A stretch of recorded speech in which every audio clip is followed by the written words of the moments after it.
Hello everyone, আজকে আমি আপনাদেরকে তরমুজের শরবত তৈরি করে দেখাবো। এই প্রচণ্ড গরমে ঠান্ডা ঠান্ডা তরমুজের শরবত খেতে যে কী মজা লাগে, বানিয়ে না খেলে বুঝতেই পারবেন না। তরমুজের শরবত তৈরির জন্য প্রথমেই আমি এখানে তরমুজ ছোট ছোট করে কেটে নিয়েছি।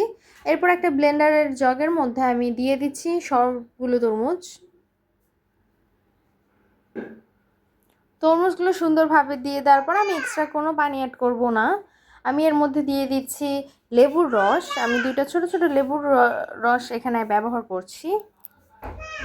এরপর এখানে দিয়ে দিব 2 চামচ চিনি।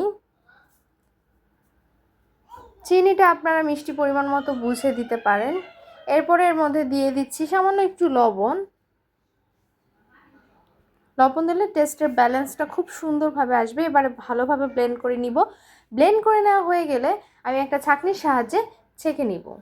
আর ছাঁকার পরে যে অংশটা থাকবে এই অংশটাকে ফেলে দিতে হবে। এবারে জুসটাকে আমি ঠান্ডা ঠান্ডা পরিবেশন করব। আপনারা খেলেই বুঝতে পারবেন এত মজা, একদম প্রাণ ঠান্ডা করার মতো এই জুস।